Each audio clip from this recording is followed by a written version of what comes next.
Kökleri ta 1839'a dayanan 181 yıllık ormancılığımız ilk orman fakültesi açıldığı günden bugüne bilimsel olarak yapılmaktadır. Milli Ağaçlandırma Günü'nü Hasankeyf'ten idrak ediyoruz. Geçen yıl yayınlanan genelgeyle Sayın Cumhurbaşkanımızın talimatlarıyla artık her yılın 11. ayının 11. gününde saat 11.11'de Türkiye'nin tüm illerinde ve ilçelerinde toplanıyoruz ve bir şenlik havasında hazırladığımız fidanları toprakla buluşturuyoruz. Hedefimiz Türkiye çöl olmasın, Türkiye yeşillensin, Anadolu'muz yemyeşil bir örtüyle kaplansın.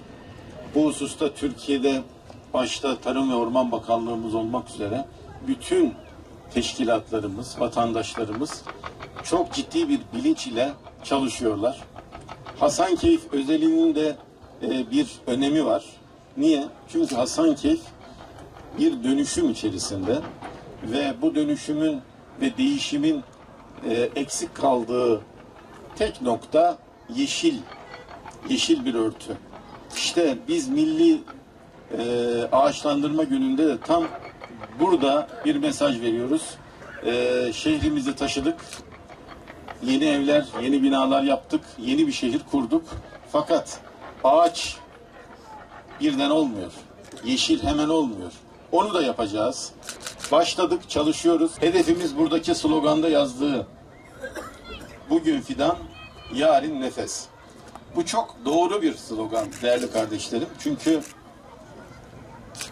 olgun bir ağaç, olgun yapraklı bir ağaç bir mevsimde 10 kişinin kullandığı oksijeni üretebiliyor.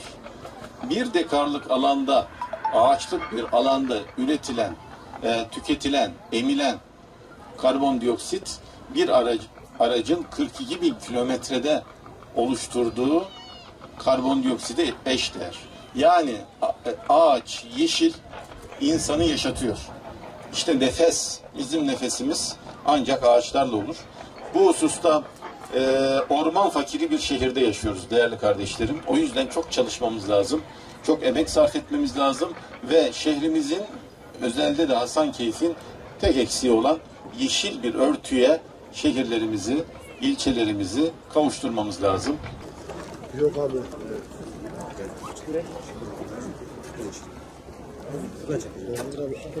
Şey olsa baksak ben bir seni arayayım abi 5-10 dakika. 10 dakika. Dönüp çekiyor. Tamam abi. Tamam.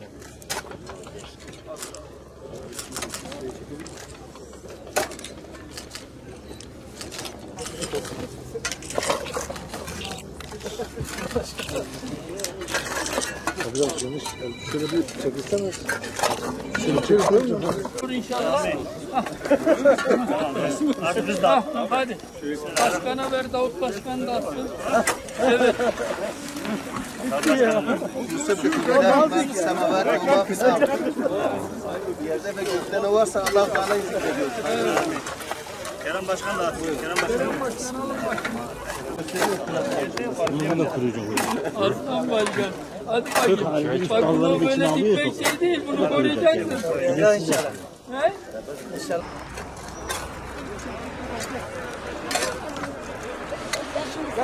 Sen yap böyle sabah.